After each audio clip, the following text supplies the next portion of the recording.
over 50 years, Brother Charlie has walked a deeply committed spiritual path. As the national coordinator of the Brahma Kumaris in Australia and chairman of its board, he has touched lives in more than 80 countries, sharing not just knowledge but lived wisdom, because he believes that the first relationship we must heal is the one with our own inner being. And when that aligns, everything else begins to flow. Brother Charlie's own journey began with questions many of us carry in our own heart. How can I, one person, truly contribute to a better world? This question led him to meditation, to deep introspection, and eventually to becoming a global spiritual guide. To me personally, he is an embodiment of love and gentleness, a safe space, a caring, divine, motherly embrace. Today, as we sit with the theme of being our own doctor, it is a privilege to welcome someone with the ability to translate spirituality into everyday living. Please join me in welcoming Brother Charlie Hawk on the stage.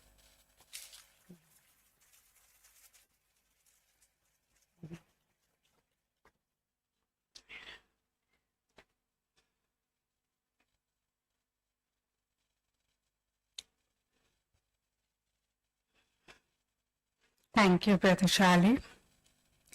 Let me now give you a brief introduction of our next guest today, Dr.Sant. True healing often begins when science meets personal transformation, and Dr.Sant Jayosin is a shining example of that union. They say, let food be thy medicine and medicine be thy food. But how often do you hear that from a heart surgeon? A heart surgeon by training, Dr.Sant once stood on the front line of cardiac care. After years of performing surgeries and treating heart patients, life handed him a plot twist, his own heart condition. But instead of heading straight to the operating table, he took a U-turn right into his kitchen and his garden. He made a bold and inspiring choice, not surgery, but self-healing through a plant-based, whole food lifestyle. He reversed his condition and transformed his life mission. No surgery, no stent, just plan, purpose, and a lot of perseverance. Today, he is a leading voice in lifestyle medicine, wellness, and preventive care, serving as a chief wellness coach at Mega Wellness We Care. Beyond hospitals and lecture halls, you will find him closest to nature, gardening, farming, and inspiring millions through his blog and wellness teaching. With over 2 million people following his blog each year, he is proof that healing just isn't about medicine, it's about mindset. Please join me in welcoming the doctor who truly walked his talk, Dr.Sant on the stage.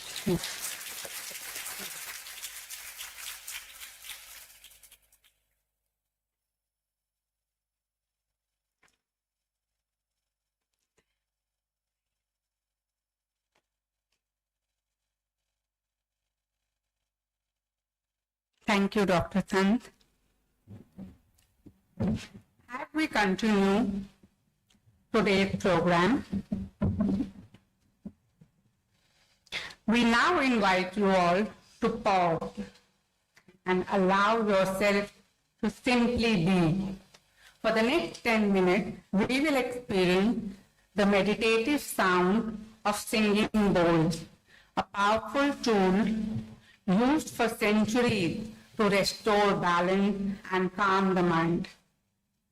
Let each tone, each vibration wash over you, guiding your awareness from the outer world to the quiet stillness within.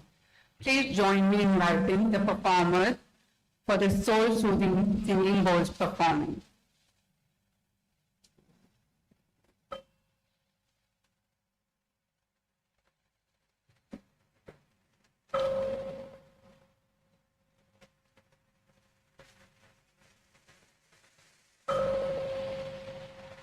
ขอทุกท่านหลับตาอย่างผ่อนคลาย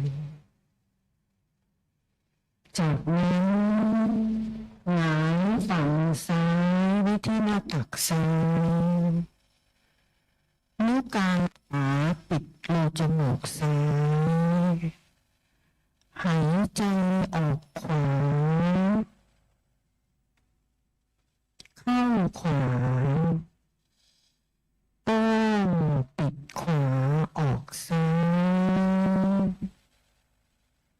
เข้าซ้ายกลางปิดซ้ายออกขวาเข้าขวาปิดขวาออกซ้ายเข้าซ้ายกลางปิดซ้ายออกขวามือพับลดมือขวาลงจากนั้นเราจะหายใจเข้า4 วินาทีกั้นไว้4 วินาทีแล้วเป่าออกทางปาก6 วินาที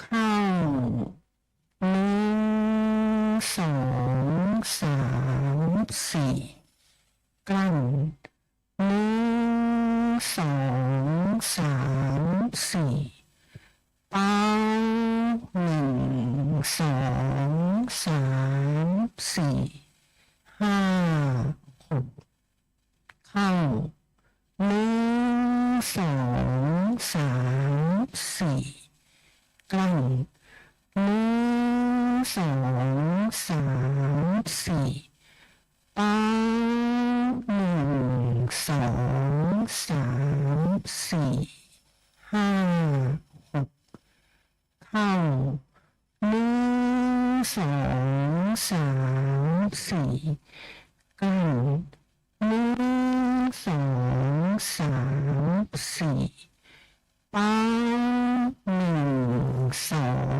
3 4 5 6เข้า1 2 3 4กลั้น1 2 3 4เป่า1 2 3 4 5 6หายใจเข้า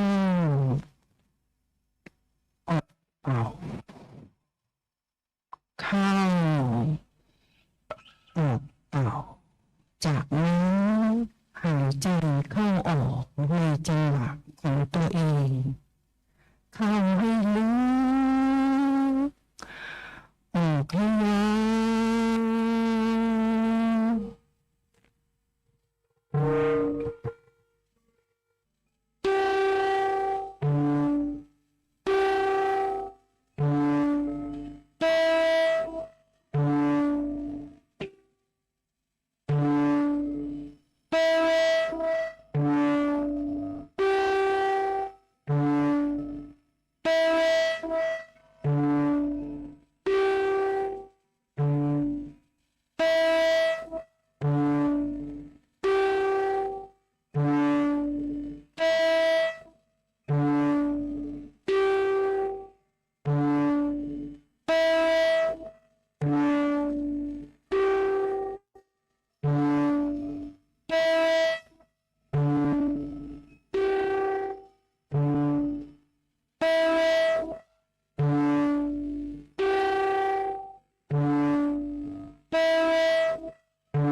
Thank you for that calming and centering session. I now hand over the stage to Dr.Sant and Br.Charles to take the session forward. Thank you. Ladies and gentlemen, good afternoon. And good afternoon again, Brother Charlie. Thank you very much for coming a long way from down under to talk to us. Let's start with, let us get to know you a little bit more. Would you please share your life journey toward here up until now? Please. So thank you, everybody. It's such a honor to be here and lovely to spend some time with Dr.Sant. Actually, we live in an extraordinary world.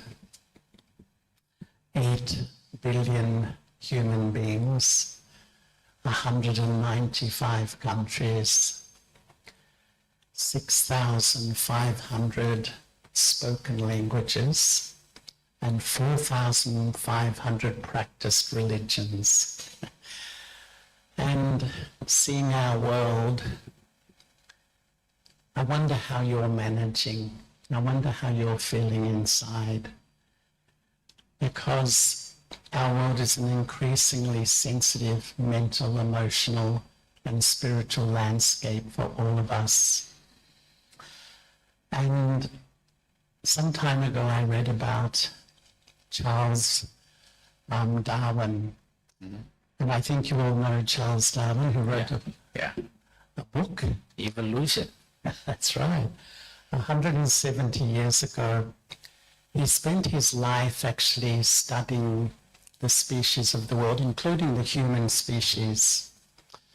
And he came to the conclusion, or the essence of his study was adapt or die. And what his research showed that at times of huge change and chaos, like the world we're living in at the moment, it's not the most intelligent who survive. It's not the strongest who survive. It's those who adapt to change. And what change do we need now? And I feel this program has such a beautiful title because we have to become my own doctor. I have to care for myself. For a quality human life, the mind needs peace, the heart needs love, the conscience needs truth.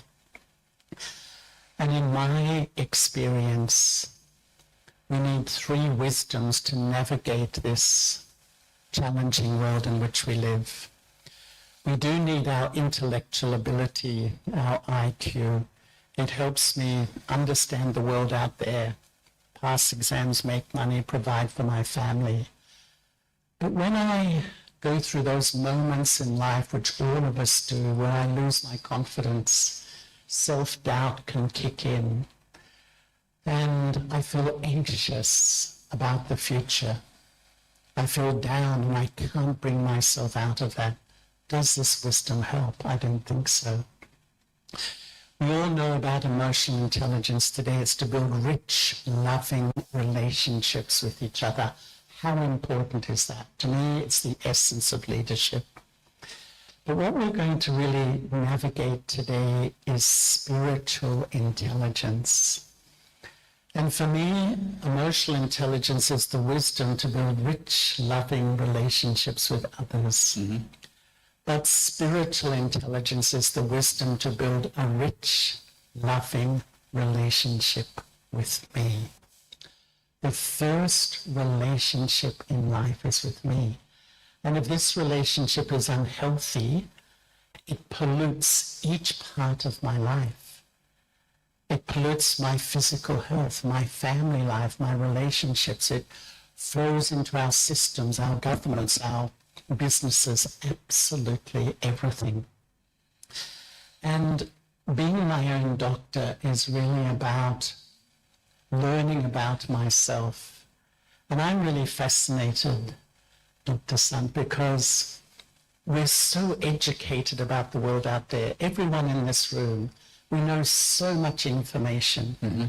And often I feel we're so uneducated about the world inside, meaning our mental world, our emotional world, our spiritual world. We're so uneducated. And But we don't quite know. Once we see your face, we know that you have something that we don't have. And we want that also.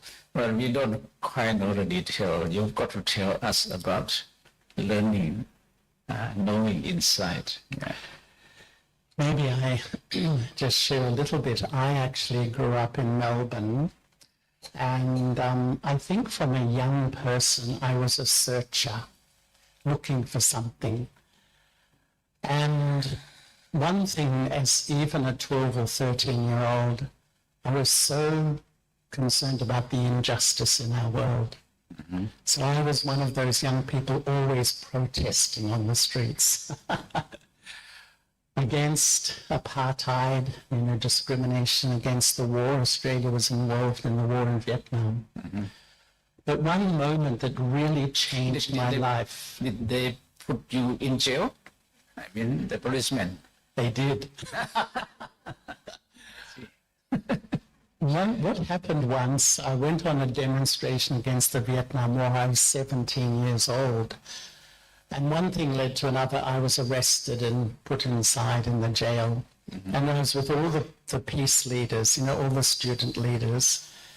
And all night, first, it was the 1970s, long time ago, so we sang John Lennon's songs, John Lennon. Yeah. All we are saying is give peace a chance. And when that quietened down, we began to talk. And I had the realization we were the leaders of the peace movement, but we were such an angry and negative and peaceless group of people. It dawned on me so deeply, the world's never going to change unless I change, unless I learn how to create peace in my own mind. Because I love this idea that when we change, the world changes. And then I began this spiritual journey, and I was studying architecture at university, but I took time out and I wandered the world. And in that journey, I came right through Southeast Asia, including Thailand.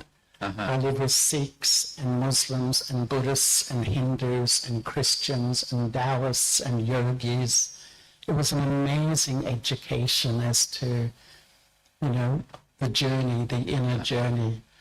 But my question became, I loved all the ideas, but my question was, how do you experience? How do you transform beliefs, ideas, and theories into a real, genuine feeling internally? And I settled in London, and I was living and working in London. And We start from Southeast Asia up to London. Yeah. How long did it take? 15 months. I see. But I went right through Southeast Asia, then India, then, Pakistan, Afghanistan, Iran, Turkey, the Balkans, up to London. I see. Yeah. I always say that was my education. It was really wonderful. And when I dabbled in meditation, but when I got to London, I learned meditation. And actually, when I was thinking of becoming a social worker and joining a United Nations agency. But when I learned to meditate, it changed me so much. My whole mind, my inner world completely changed. I thought, this is something I would like to do. Who taught you meditation in London?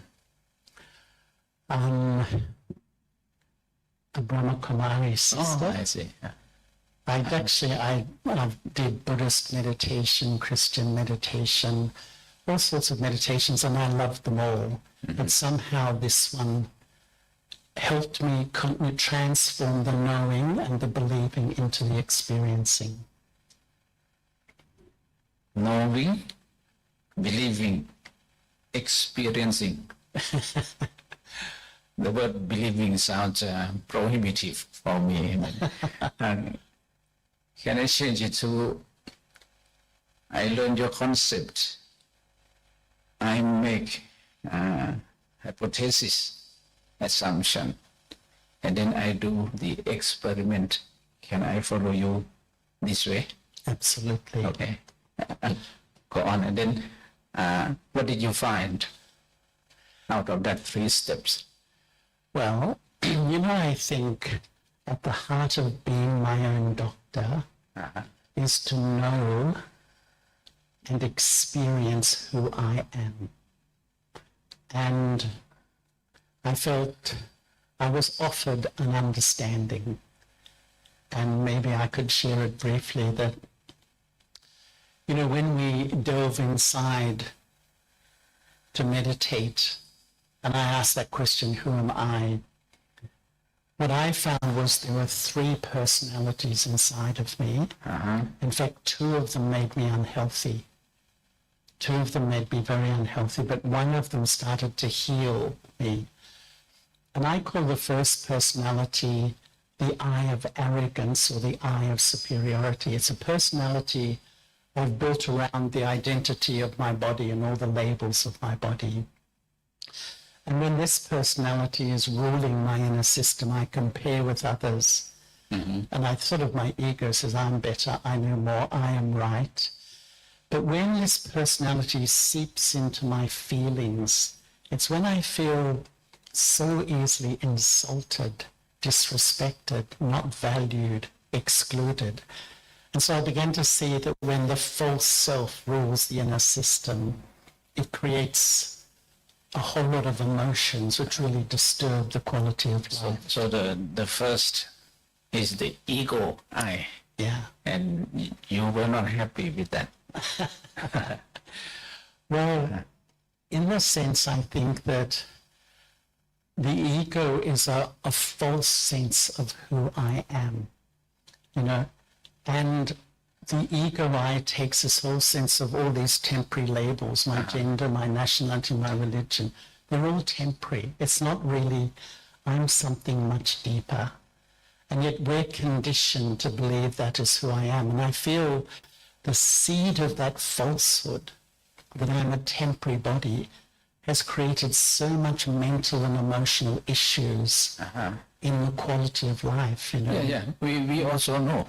I know the ego is not good for me. I know. But how you step to become other I? Yeah.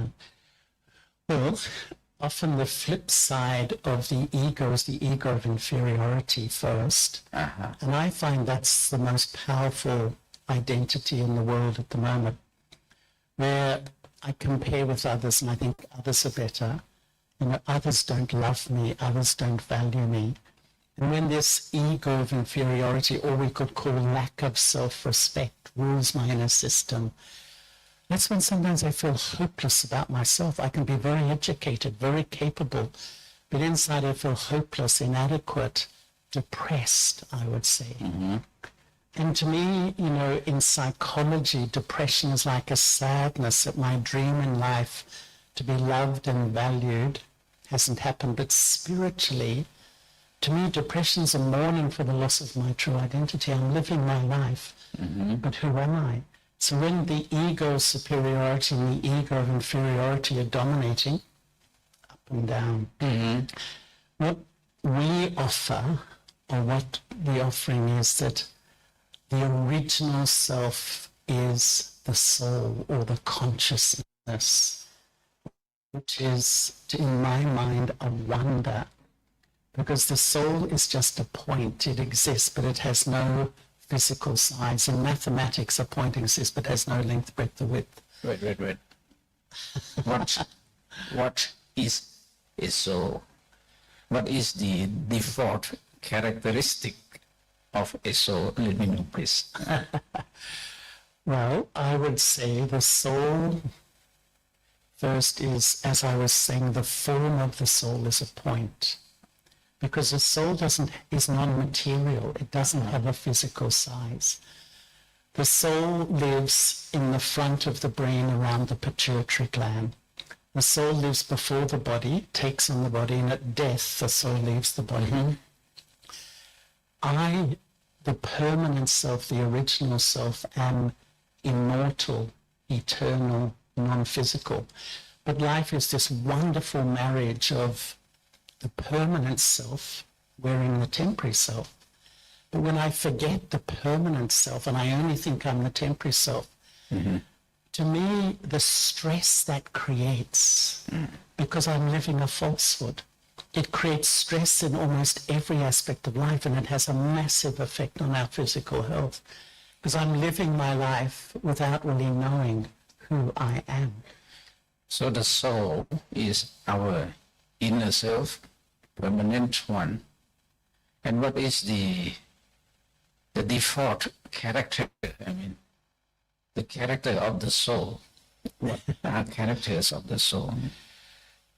I would say the default nature is peace. Peace.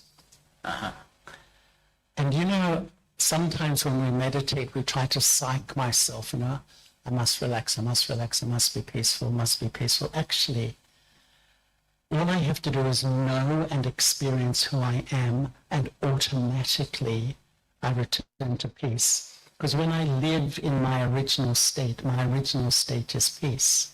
But when I forget who I am, my conditioned state becomes peaceless. When the ego of superiority and the ego of inferiority, the two children of this body consciousness, that actually is what makes my mind overactive and race.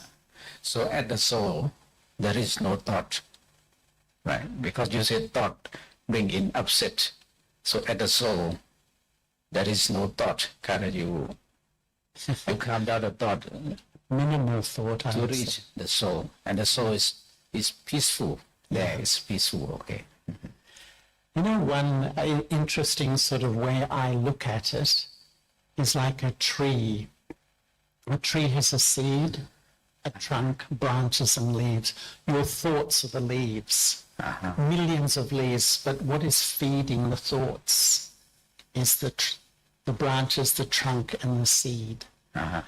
And when the seed is false, that I'm a temporary body, so therefore my whole thinking and perception of self and all my mental emotional patterns, and on the top so much thinking. And often we then try to change our thoughts, but until we change the seed, this overthinking. But when I sow the seed of who I am, that I am the soul, it influences the subconscious, the trunk, the branches, the mental emotional patterns, and on the top, so calm, so peaceful. As you say, minimal thought, more feeling and experiencing rather than overthinking.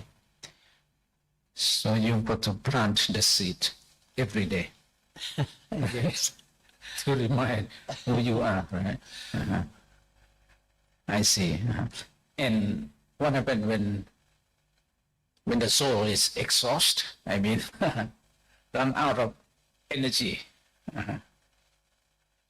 What should we do? Meditate.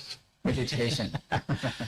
But it's a great question, isn't it? Because I feel today it's not just physical exhaustion, there's like a soul exhaustion in humanity. And that there's a crisis in the soul of humanity. When it bubbles to the surface, we say it's stress, anxiety, depression. But it's because the seed of it is because we've forgotten who we are.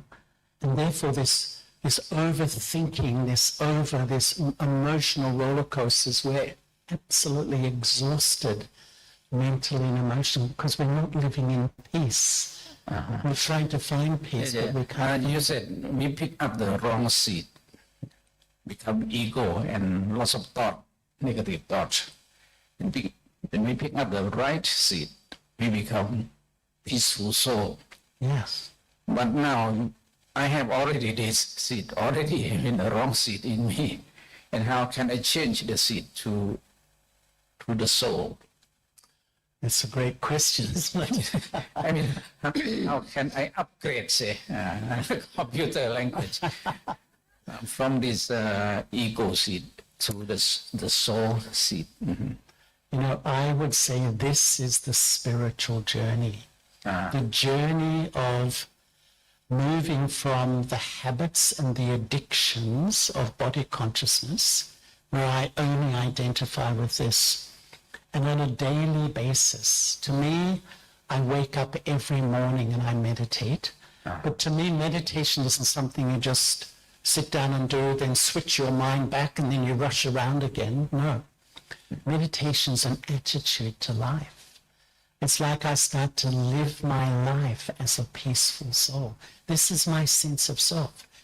So with my family, when I go to the workplace, in business, in walking down the street, I'm becoming more and more aware of who I am.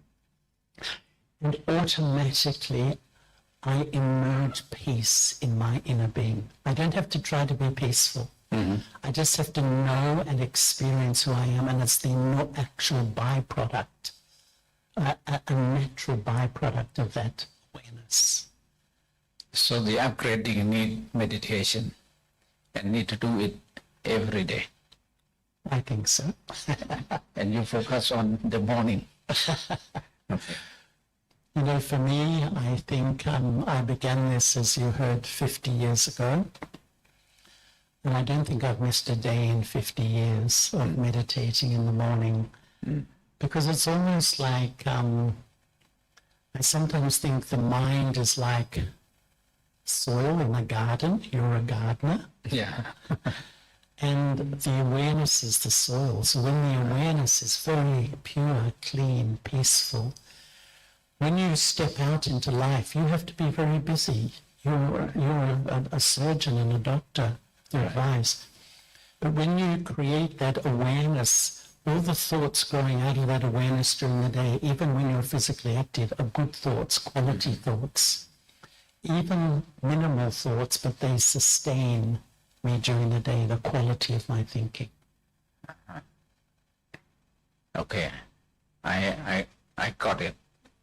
And to get something you have, I don't have, I have got to start experiment. Do the meditation every morning. Seed the new seed, plant the new seed. Sow seed, okay. But you know, my feeling, and I don't know Dr.Sant very well, but I think being the person he is and practicing these things, your example for tens of thousands of people is helping their lifestyle. So it's a massive contribution to a healthier community. Thank you. And is there anything deeper than the soul? I mean, we set aside the egoic mind or egoic identity and rebrand ourselves as a soul, consciousness, also identity. Is that all for the whole life? Is that all? Is there anything deeper than that? I think so. Would you like me to share? Yeah, sure. You know, I feel that on this journey to being my own doctor, you know, we all know, I think, sitting in this room, how sometimes down we can feel, how we can really feel so alone or lose our sort of self-respect. And I feel in our world there's an epidemic of hopelessness in the hearts of humanity. Right. And that's where, to me, the first step on the inner journey to become my own doctor is to know and experience myself. But experiment with a connection with the divine. And, you know, Connection with the divine. So we have two words here, connection and the divine. What is the divine? In my view, my understanding is that as I meditate, I've experienced that I am the eternal soul. But I'm a soul that wears a body. I do actions and I reap the fruit. I know happiness and I know sorrow. To me, there is a soul, whom we call the divine, that doesn't have a body, never does actions to reap the fruit. So in a sense, a soul that's full of all the ingredients I need for a quality life. Love, peace, purity, power, etc. So after rebranding now, I am a soul. The divine is another soul, right? Correct. Bigger than me, something like that. No, in a sense, the soul's form is beyond matter. It's a point, but spiritually unlimited in power. But what That's very big, unlimited power. Very big, okay.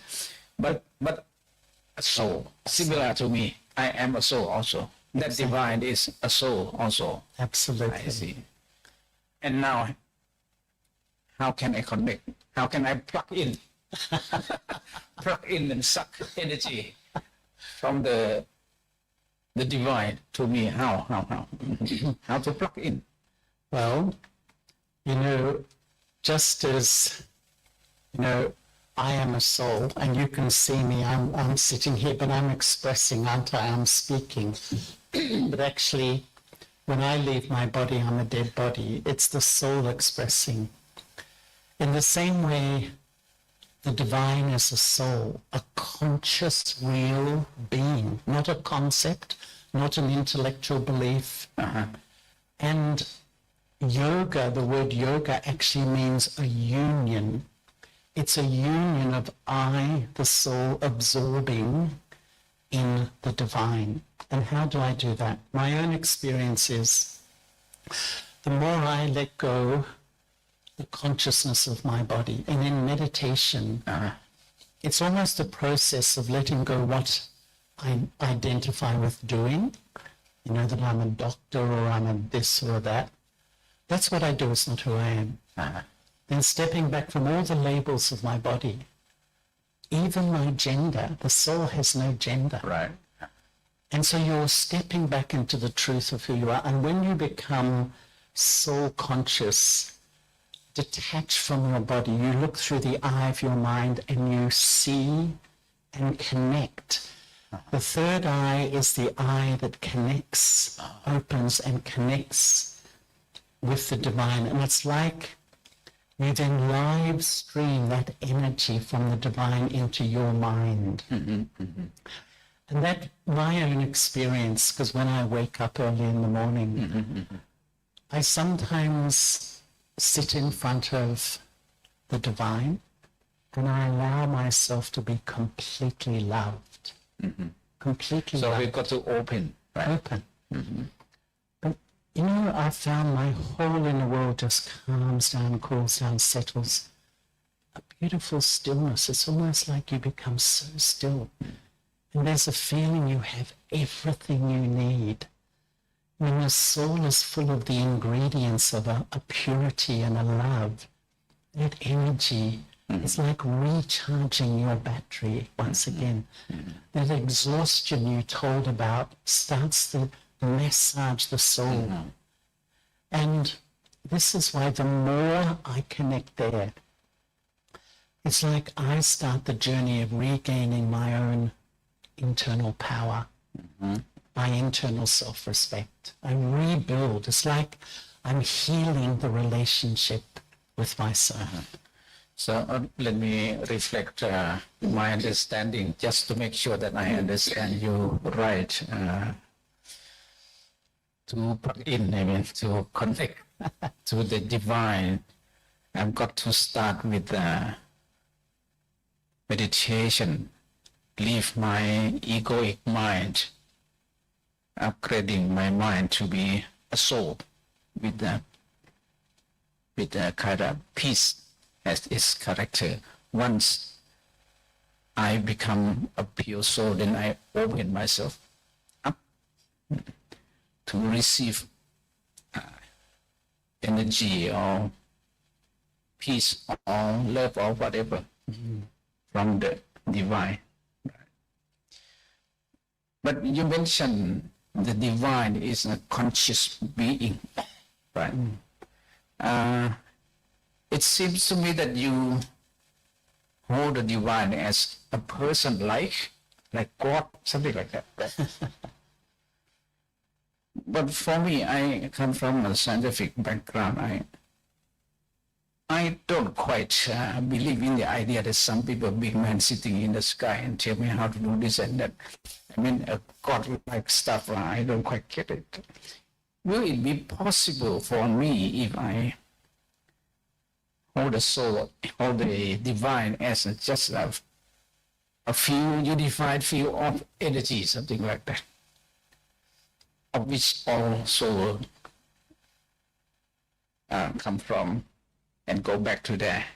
Would that be possible? I mean, that kind of divine, not a person like, but just a field of energy, or what they call cosmic consciousness, something like that. Nothing to do with person. Is that possible? I also don't have this idea of some big person in the sky telling me what to do. No. Because, I think in the DNA of the human spirit, intrinsic to who we are is to have relationship. And it's the most natural thing. No one has to tell us how to do it. We know it intuitively. And in a way, easy meditation is when literally I have relationship, I fall in love, it's natural connection. So if there's sort of, I can focus my connection in a point. So when I meditate, I become the point and I absorb myself in that point. But in that point, as you were saying, it's unlimited. It's within that point, but it brings a focus to your mind. And within that point are those sort of spiritual ingredients I need to heal and transform myself in that way. So you don't have to be religious. You're not worshipping anyone at all. It's just a natural, loving relationship. Because to be very honest, I find wherever I go in the world, if you say to people, meditate, a lot of people feel, I've tried and I can't do it. It's too hard. My mind wanders all over the place. And this is why we often say, remember. Why? Because remembering is natural to the human psychology. In every moment, even while you're sitting here in this room, you may be remembering a child, The subtle thread of your intellect travels and you remember something, even in America or anywhere in the world. And when we remember, we connect. And when we connect, we're influenced. And when we're influenced, we have a feeling inside. And in a sense, it's just remembering a soul within that point that has all these qualities. And it's like I live stream that energy back into myself. You mentioned the mechanism of remember. Yeah. It seems to me that there are 3 steps inside there, right? You think of that people say, and then you receive influence of that people to reflect into us, and then you feel, right? Absolutely. Feel that influence. So there's a mechanism of remember. So the remember is the way to plug in. Absolutely. Okay, I get it. Okay, I get it. Okay. But if you are sitting here and you remember a family member, as he was saying, you plug in, and you have a loving relationship, you're really close, instantly you're influenced by that love, you feel relaxed. But if you're even sitting in this room during this talk, you remember a family member, you're in conflict, you're not getting on. The instant you remember the subtle thread touches that person, you feel uncomfortable, you overthink, and stress and peacelessness comes. The logic of this is that when I remember a being that's sort of clean, that's pure, that's the embodiment of qualities, that I'm influenced by that, and that energy starts to dominate my mind, because you know how when you meet somebody, you get a feeling from them. The feeling is the quality of their thinking. You know, when you meet somebody, every person, you get a feeling. As soon as you meet them, you get an energy and a feeling. And that's the quality of the thinking. The more I live stream that energy in my mind, it sustains me, but it also sustains the atmosphere around me, and it sustains the people I love as well. Just your vibrations. You're emanating a high quality frequency when you know yourself and connect with the divine. And that energy field, I feel, is such an important thing in our world at the moment. Can you talk a little bit more about vibration? I understand the methodology of plugging in, so I got it now. And I myself quite a feel by myself that that's something bigger than me, because sometimes I need backup and that thing back me up. And now you just taught me how to plug in for the existence. But vibration, I don't quite know it yet. What is vibration? You know, vibration is really the energy of the soul. And you know, when you communicate, like at the moment Dr.Sant and I are sharing, I'm enjoying this conversation. But you communicate on 3 levels. One is what you say. The second is the face. We read each other through the face, because the face is the index of the soul. The consciousness expresses. The third is vibrations. The face and vibrations are the non-verbal communication. Research shows us that 80 to 90% of the impact of any connection or relationship is non-verbal. So when you get 2 messages, one is what you hear and one is what you feel, what do you trust? You trust your feelings. Actually, our main form of communication is vibrations. And I find that the more I meditate, and he's used the great word upgrade, and you upgrade the quality of your vibrations, people feel more safe with you. People feel more comfortable with you. People don't feel, because even if I say, I meet somebody, hi, how are you? And in my mind, I'm thinking, last week you did this to me. People feel it. People can feel your inner world. We think our thoughts are private. They're not private. Sometimes I think they're like a big billboard, you know, everyone can read. We feel it. We all feel it. And that's why the more that I be my own doctor and heal myself by knowing myself and connecting to the divine, my vibrations improve and it flows into my relationships with people. So the vibration is energy. Yeah. And it is a character of the soul. Yes. So that can emanate from us to other people through face and kind of, you call it vibe, right? Vibe, okay. Vibes, Vibe yeah. means vibration, right? Yeah. Okay. Okay, I get it. Thank you. You know, one thought I have, Dr.Sant, is that light travels at 186,000 miles a second. That's incredibly fast. That's what we all learn at school. Thoughts are instant. thoughts travel to the end of this world, the universe. It's instant. It's beyond time and space. That's the power of a pure thought. So that's why, a lot of us look at our world and we think, oh my God, what a mess. But if many of us have the courage to know ourselves and upgrade our thinking, our vibrations, it does have influence. You talk about vibration, I have one question, because some of my patients, some of my friends, they are leaders in their organization, but they can't communicate well to their subordinates, despite they attempt very hard. How can they send their vibrations toward their subordinates? How? I think you should teach them to meditate. Meditation. Because it's so true. I personally have found there's so many Harvard-educated leaders in our world who don't have much emotional intelligence. They can't read people.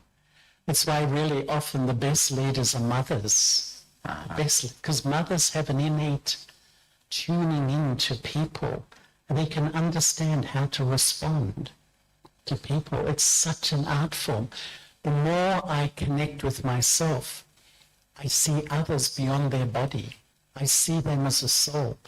And you can give energy to another soul. You can give elevated vibrations and feelings to another soul. So it's important that we look at other people as another soul. Yes. I have quite a few families, Father and mother cannot communicate with their daughters and sons. They love each other a lot, but they just fail to communicate through. Of course, the word is not practical because they are different generation. Got to be communicate through the facial expression, like you mentioned, and the wife, but they don't know how to communicate through the wife. So your point is that we got to look at our daughter and our son as another soul. Absolutely. To me, this is a very fascinating thing, because as a parent, I'm like a trustee. That soul's on its own journey. And there's two huge influences on a child. One is the family, there's no doubt. It's a massive. But each human soul carries its karmic story with it. It carries a whole story from the past. And I've seen in some families, very loving, very good families, still the child is disturbed because the karma, the action, the experience of the past is more powerful than the love of the family. But on the other hand, sometimes the love of the family can change that in the child. And if the child is not happy, the parents blame themselves. Yeah. But they can't in a way, because each of us has our own destiny. And the more we become body conscious and full of ego, often it distorts my perception of myself, my relationships with my family, so much conflict and differences. And the more I have ego, I think I am right and you are wrong. And look at our world. Everyone feels I'm right. The way I see life is right and you're wrong. And that's... But if they are really wrong, the son or daughter, if they are really wrong, is it possible that we love them as souls but disapprove their wrongdoing? Is that possible? I think it is, because love is a great power. It's really, to me, at the heart of spirituality is a purity of love that each human soul yearns for. And if I see my child behaving against the family values, what happens is I start to have negative thoughts about them and I push them away. They feel them. But if I can see the soul, rather than my daughter, my son, but see a soul on a journey and give love to that soul. Eventually that love will connect. And it's not easy, but to go beyond this judgmental nature, to me, I think in this world at the moment, the greatest gift to another is to give love and goodwill to the soul. Because actually people are deeply lack self-respect. They're struggling. I would say most human beings, adults and children, are battling inside with themselves. Love and goodwill to the soul. Not to the body consciousness, not to ego, to the soul. I have quite a few sets of families. Because of love, father and mother suffers a lot. I would say attachment, yeah. But can you separate attachment out of love? I don't think so. And how to solve this problem for the fathers? They suffer because of they love their child. How to correct this problem? You know, I think one of the highest states of spirituality is to be very loving but detached. And in fact, if I can finish, if it's... You mean love is different from attachment? I believe so. True love. So you can love without attachment. Absolutely. Actually, detachment increases my capacity to love. Because when I'm detached... Detachment increase your capacity to love? Definitely. Because when you're detached, you can love your family member when they're good, but when they're difficult, rude, moody, you can maintain love. Because of our attachment, you know, attachment, I would say, is the main cause of suffering in our life. So detachment equal to true love? Absolutely. Okay. But if I can say, to me, detachment means to be very loving, very caring, very close, very concerned, good communication, but uninfluenced by. Because what's happened, we've become so empty spiritually that the mind is like a vacuum cleaner. I need love. So, you know, my mind is like if you give me love, if you give me respect, if you cooperate, if you insult me, if you criticize, I take in everything and then I blame others. We are so vulnerable. We're so sensitive to the outside atmosphere. This is a sign the soul has lost its spiritual power. We're so fragile and so delicate. And then we blame others. It's not them, it's me. I've lost my power. And the more I become aware of myself as a soul, and I become really loving and detached within... A detachment doesn't mean I'm cut off, I'm aloof, I'm not caring. That's not a detachment. That's the wrong interpretation. But actually, to be detached enables me to live in this world and not be influenced by it, but to influence it. So your soul-conscious state, your loving face, your vibrations start to have an effect rather than... And I often say, am I an absorber? I absorb everything, everyone's moods, or an observer. Wisdom in life is to be a detached observer. That's a great wisdom, I believe. So we should not absorb. We should only observe. Preferably. But we send our love from soul to soul. Right. Exactly. And the other thing before we run out of time is a question about we are excessively think, too much thinking, like in that snowy cartoon song, we think in the mind the whole day through. What to do with the excessive thinking? Too much thought. How should we handle this? Absolutely. And a lot of people can't sleep because they think too much. Right. It has so many health problems because of this addiction to overthinking. But as I was saying earlier, that because the seed is false, the seed of my inner world, then it infects my whole inner world, and just the mind is racing. The more I sow the seed of truth that I am the soul, that influences the subconscious. Freud said that 90% of our behaviors come out of our subconscious.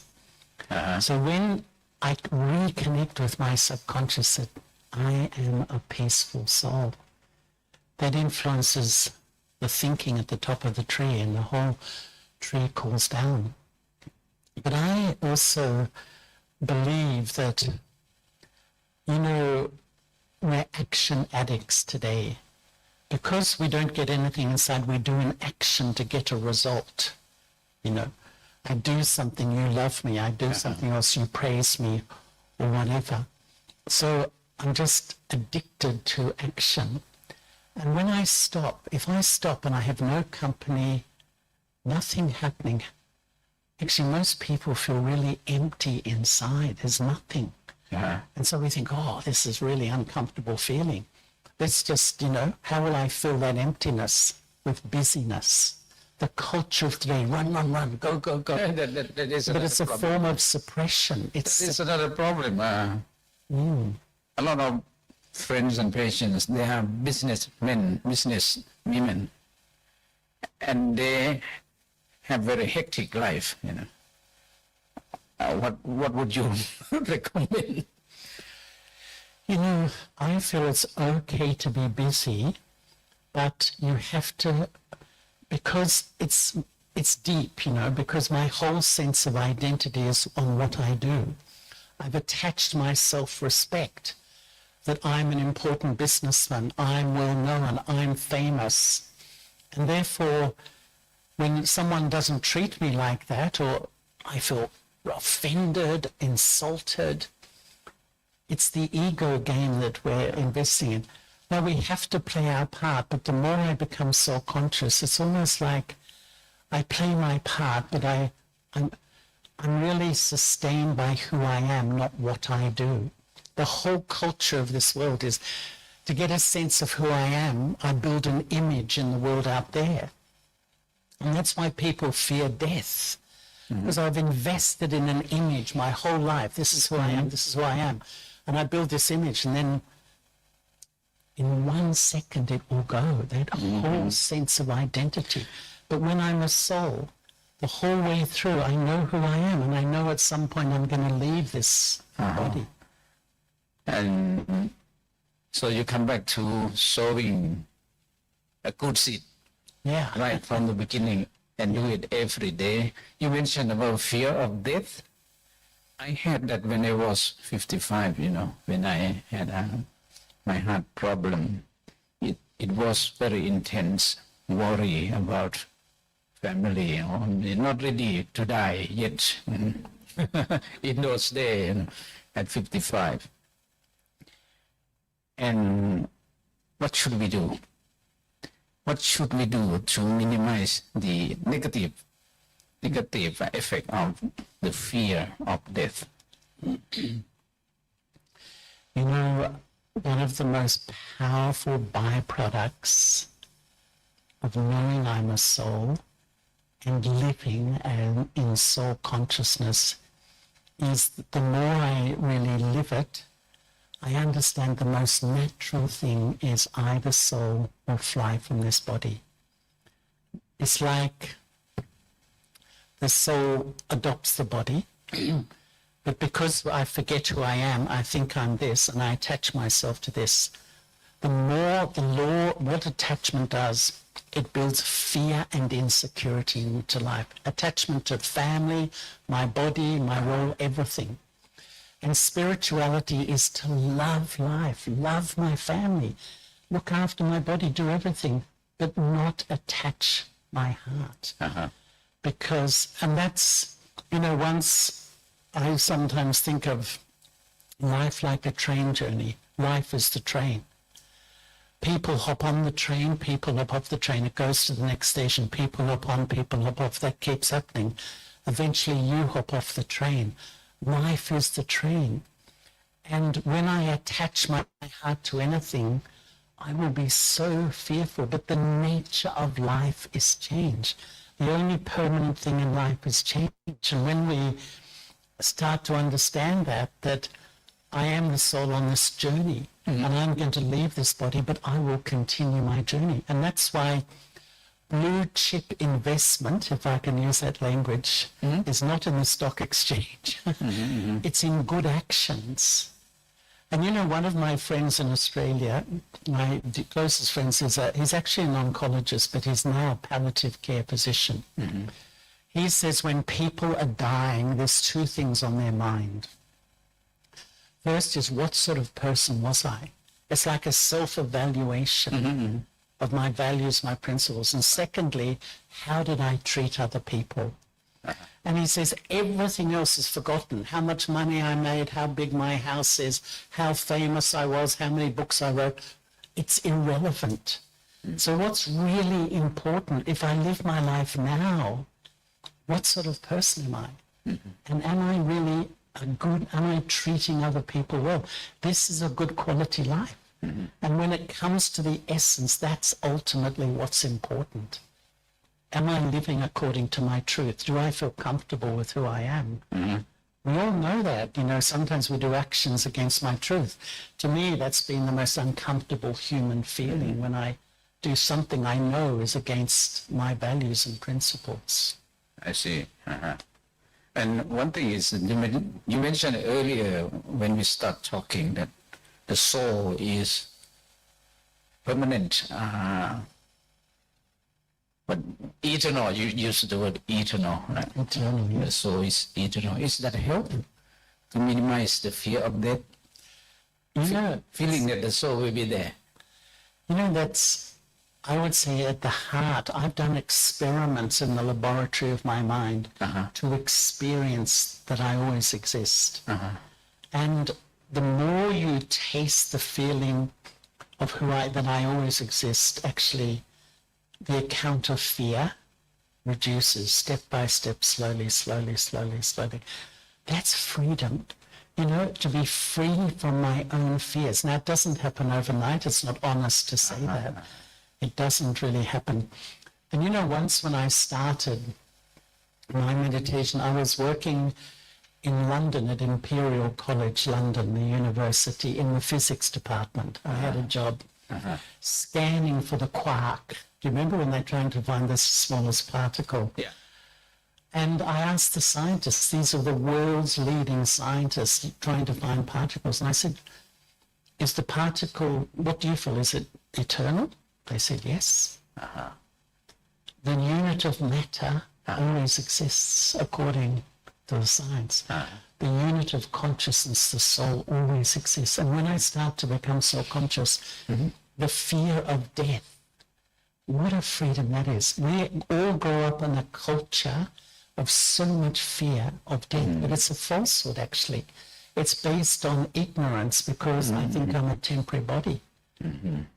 And it's easy to know, isn't it?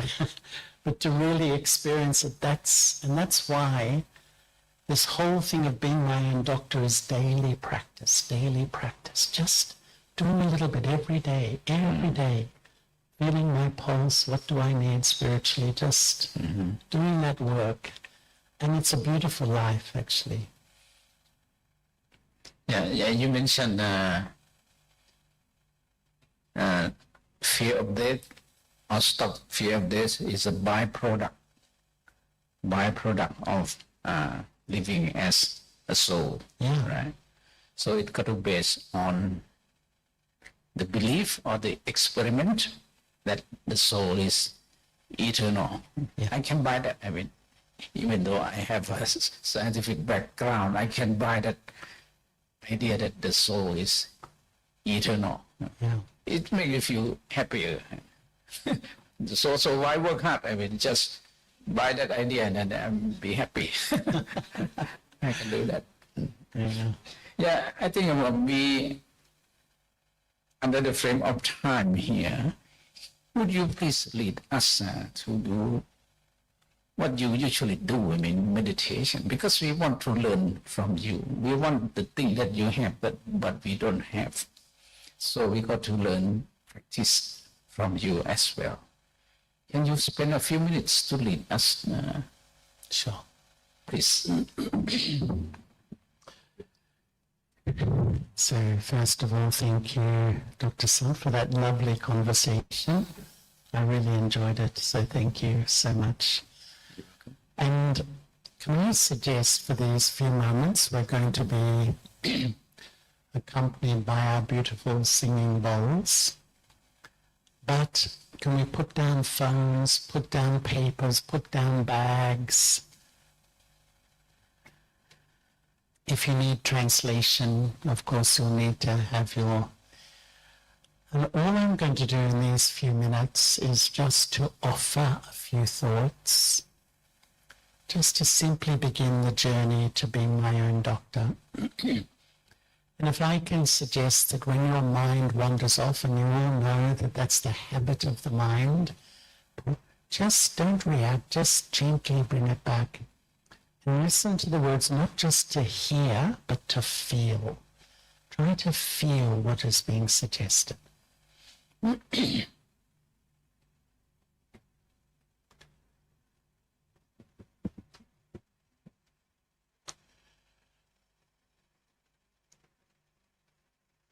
Let me sit quietly.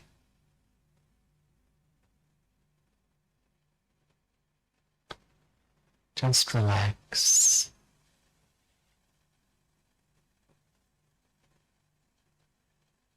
And let me begin the journey to being my own doctor, caring for myself, which will automatically care for those I love.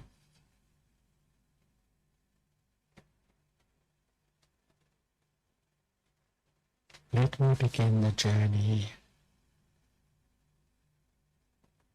by visualizing the permanent self.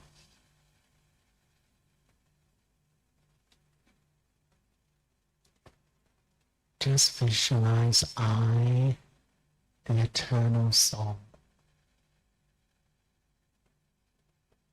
a tiny spark of energy residing in the center of the forehead, in the front of the brain.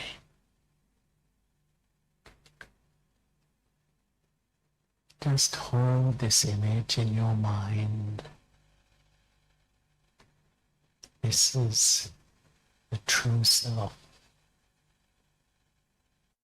This is I, the soul, the actor that performs through this costume, my body.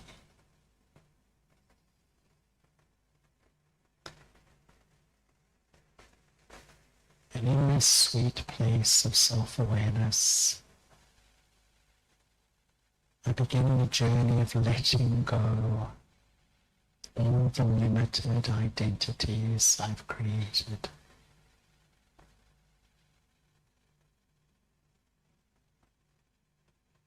Firstly, identifying with what I do, my job, my career, even as a parent. That is not who I am. That is what I do. Just feel yourself stepping back, letting go, withdrawing from that identity. And for just a moment, imagine yourself sitting above your body, looking back at your body sitting in the chair. Just see your body sitting quietly in the chair. Observe all the labels of your body, your gender, your age, your profession, your religion. That is not who I am. These are the temporary labels of my body. And even let go the awareness of this body, keep traveling internally. And even begin to look at the past, the whole story in my mind of what has happened in my life, how people have treated me. That is not who I am. That is my story. And as I let go of these limited identities, I find myself sitting so lightly in the forehead. I am a peaceful soul. I am a peaceful soul. Feel yourself going deeper and deeper. This is the eternal truth of who I am.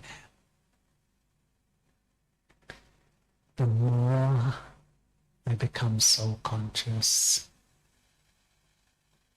the speed of my mind begins to cool down. Just feel how your mind's calming, cooling, resting. Even go deeper. And in this incredibly sweet place of feeling I've come home to where I really belong, a place where I don't have to impress anybody, be an image, I take all the pressure off myself. And in this place of soul consciousness, I sit in front of the divine as an experiment. See a radiant jewel of light in your mind. A beautiful radiant point of energy, of light.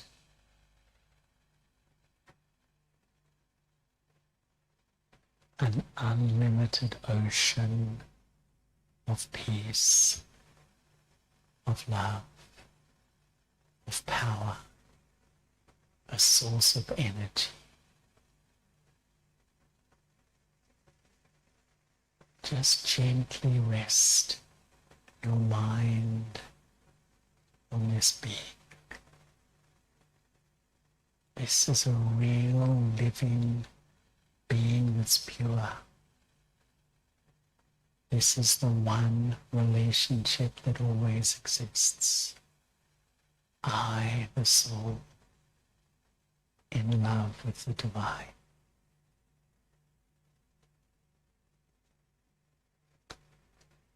And allow yourself to be completely loved. This is a quality of love I will get from nowhere else. Like a little child, feel you're a little child, just being completely loved. Feel this pure energy of love entering the core of your being. Just feel yourself completely relaxing. And feel this love healing.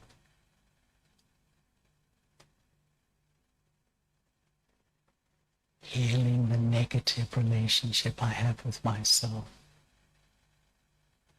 Healing me of the self-criticism or self-dislike.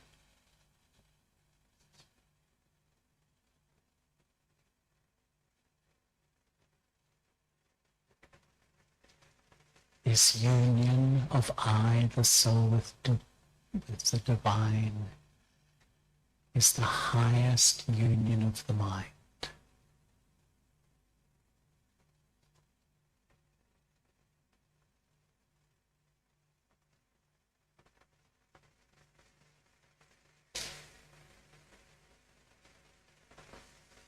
If each morning I wake, and before I think about what I have to do, what I did yesterday, I sit quietly. I reconnect with myself as the soul.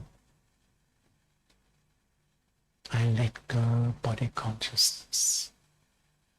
I create an inner peace. I connect with the divine and fill with strength and power. And then I step into the day. This is being my own doctor, caring for my inner world. To meditate regularly is an act of love for myself.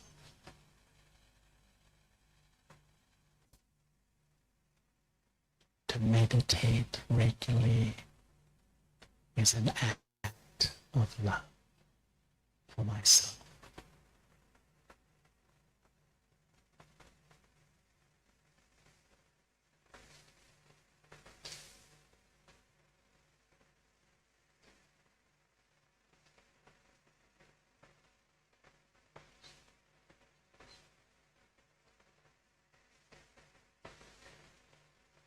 Thank you.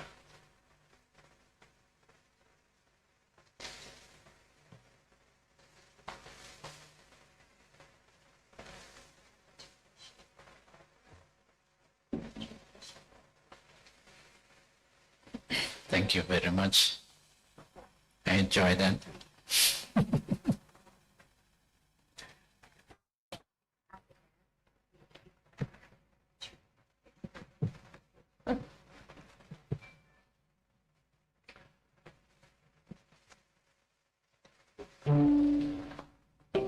Now, I owe an apology to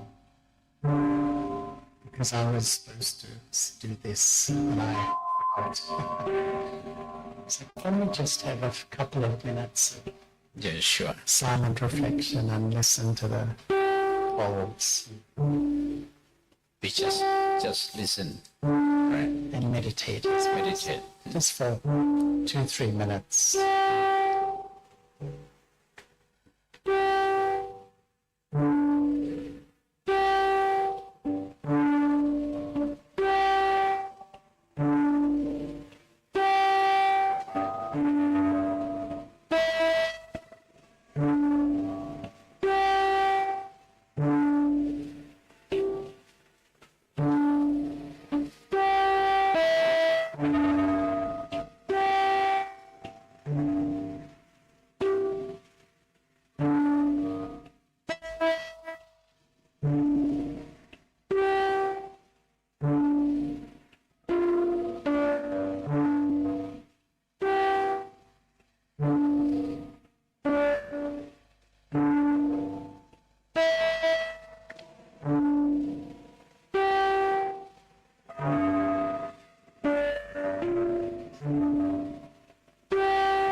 Thank you, Brother Charlie, for guiding us inward into the space of stillness and silence. As we carry that sense of peace into the rest of the program, I would also like to thank Dr.Sant and Brother Charlie for the extremely insightful session so far. There were some really good takeaways, and assimilating our learning today, we learned about permanent truth, the temporary truth, the eye of arrogance, eye of inferiority, being a detached observer, and the natural remembrance of the divine. We already have some questions for the audience, from the audience, so let us move ahead with the question and answer session. First question is for Brother Charlie. Meditation is like charging our battery or accumulating power, or like eating spiritual food, like eliminating waste from our mind. Is this correct? The second part of the question is, am I clear? Yeah. Can you use this microphone instead? Yeah.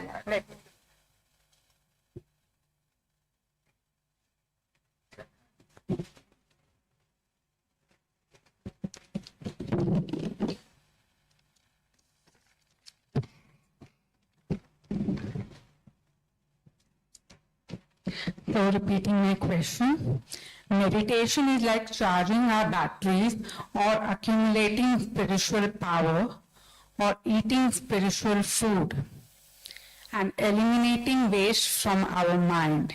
Is my understanding correct? The more we practice meditation, the more the power of mind increases.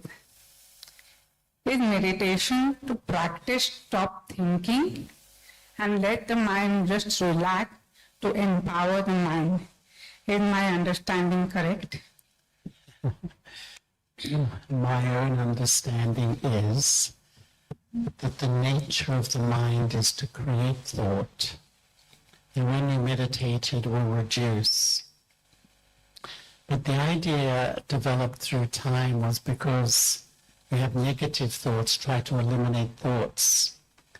But sometimes it's like a surgeon will use a knife to save a life. A murderer will use a knife to take a life. So it's how I use the knife, how I use my thoughts. And there is today the account of wasteful thoughts about myself and others and life is so huge, it's sapped my power. And what happens, the more I start to reflect on who I am, the connection with the divine, the more I take responsibility. That if I create quality thought, I will feel strong. There's a deep relationship between waste and power. The more waste, the weaker I feel.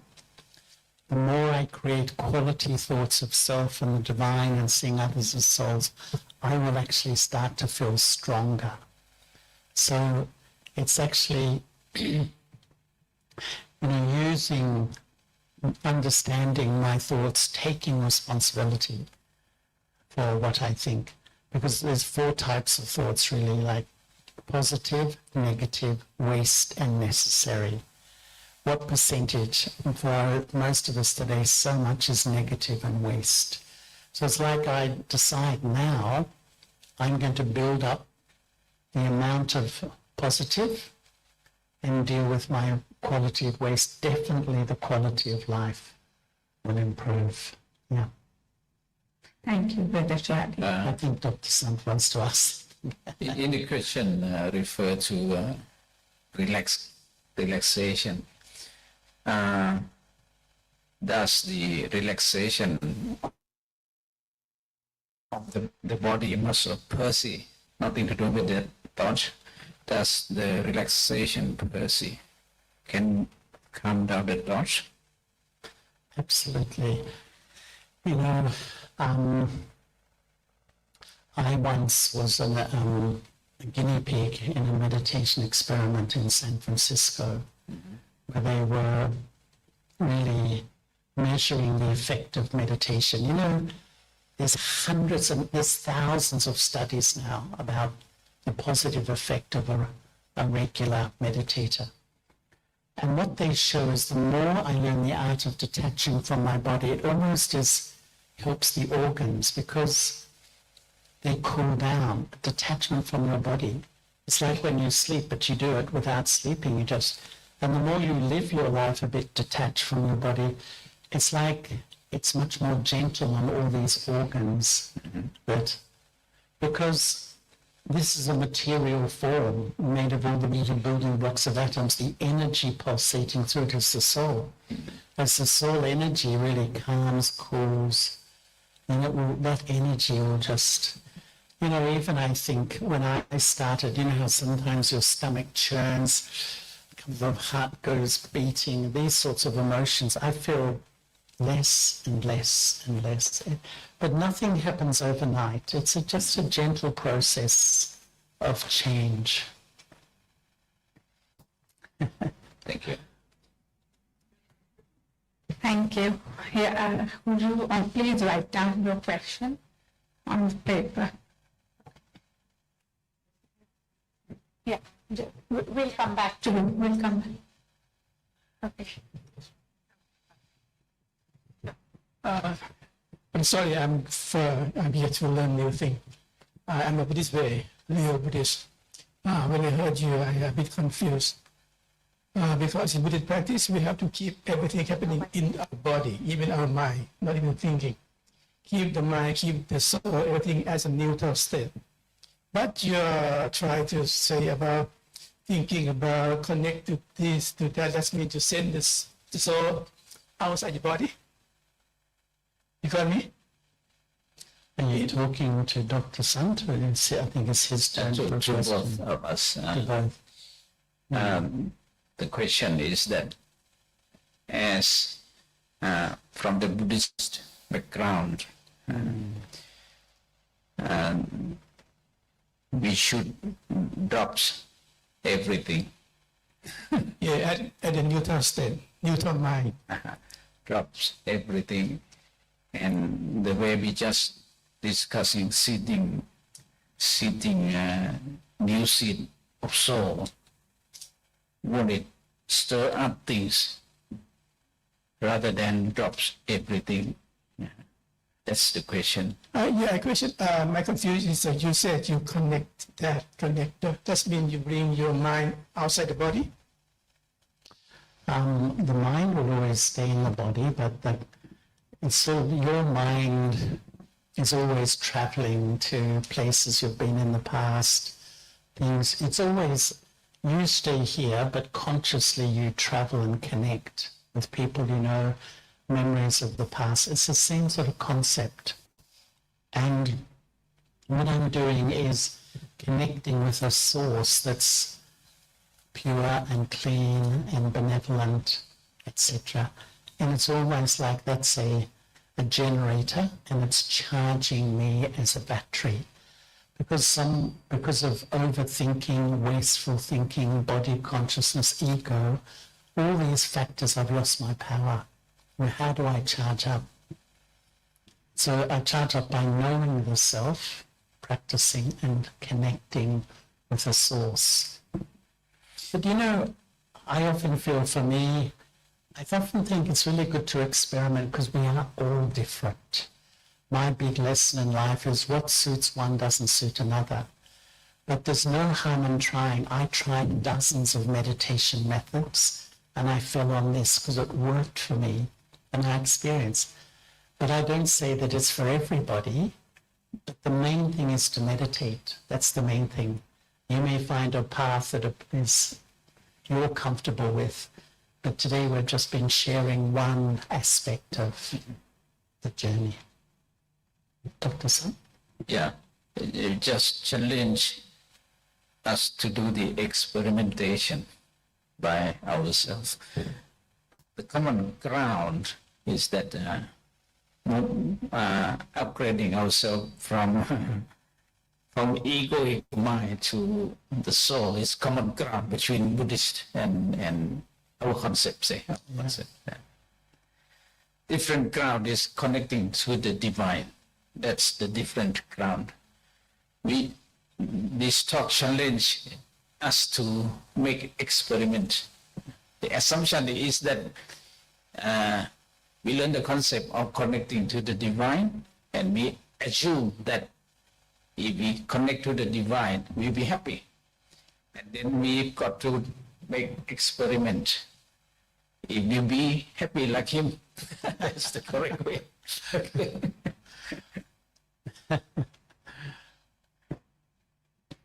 Okay. Yeah, for your information, I'm a kind of a Christian. You know. Christian, not very good Christian. Okay. Okay, one question for you, Dr.Sant. Yep. Can you share experience of using your inner power to heal others? What kind of disease symptom the other person have? How do you know how to heal her or him? Yeah.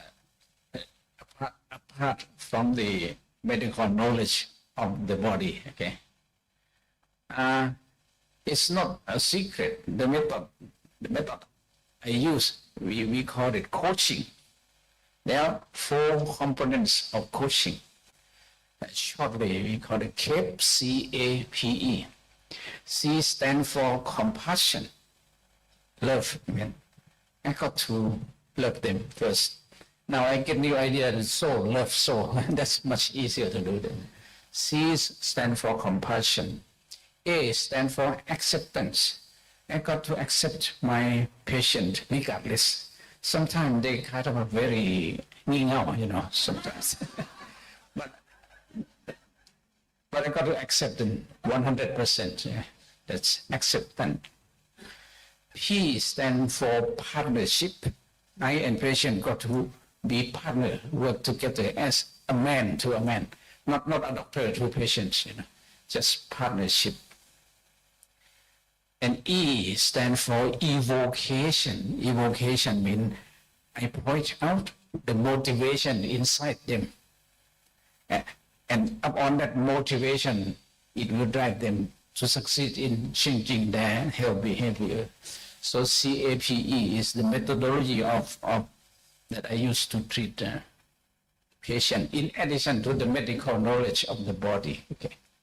That's wonderful. I will always remember that, Dr.Sant. Last question from Br.Charles for Br.Charlie. Meditation is abstract. Do we have any tool to measure whether we are progressing or not? Yes, definitely. You know, when you meditate, your thoughts are the seeds of your actions and your relationships. So you wake up in the morning and you sow the seeds of peace and love in your mind. And when you step into your day as a doctor or your family, it flows.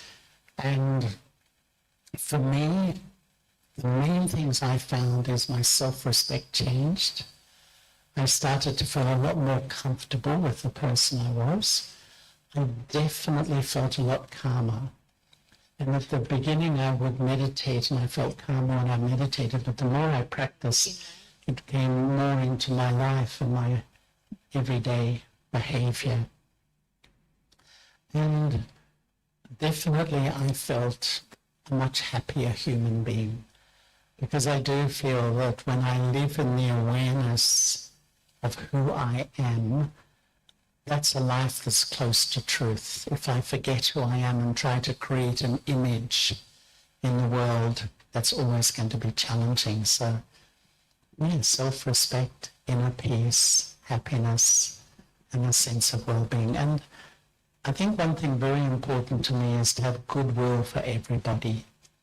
I really try not to, you know, when the ego self is there, we judge everybody so quickly.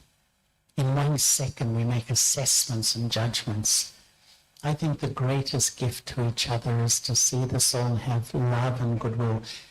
Everyone needs it in this world. It's not an easy world.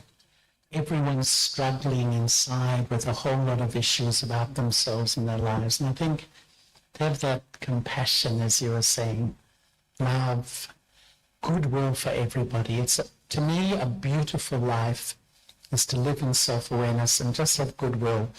Even when you can see the behavior's not so good, just maintain goodwill. Actually, that changes people.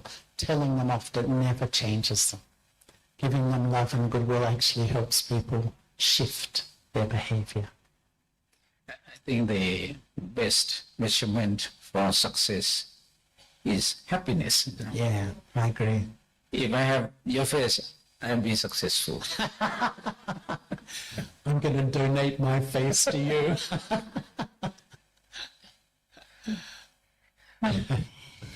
Thank you for the beautiful exchange of thought. As we come to the close of the beautiful gathering today, we will now get ready for a team photo, group photo. So I request Brother Charlie and Dr.Sant to climb down the stage and take the seats reserved for you in the front. We take photo all together, right? The whole room, okay. I also invite all the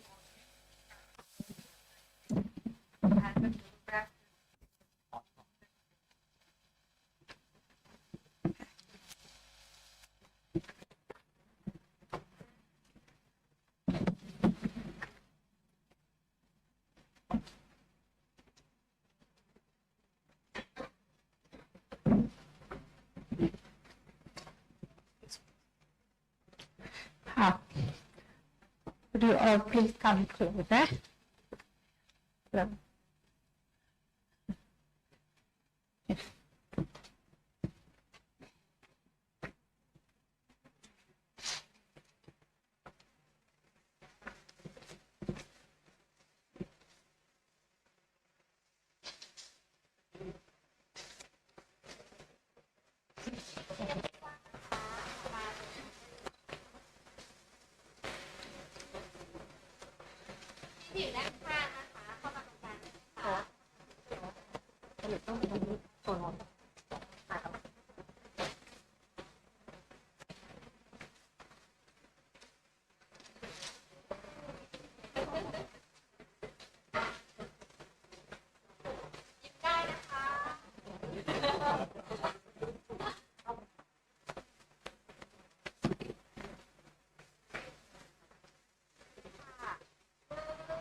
Okay. Requesting Brother Charlie and Dr.Sant to take the stage again.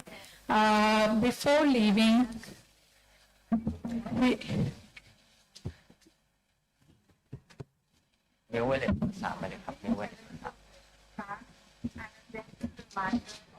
strength to hold within. Everybody will be given a blessing card by by Brother Charlie and a sweet treat that is prepared in the remembrance of the divine by Dr.Sant. So we can start from row number 1, from the right side of the stage, coming to the left, and we can proceed like row 1, row 2, row 3, and so on. Thank you so much for your presence and engagement again today. Thank you very much.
Anybody has forgotten his or her laptop here?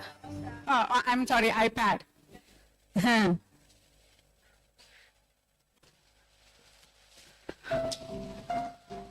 I think we'll keep it here.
Thank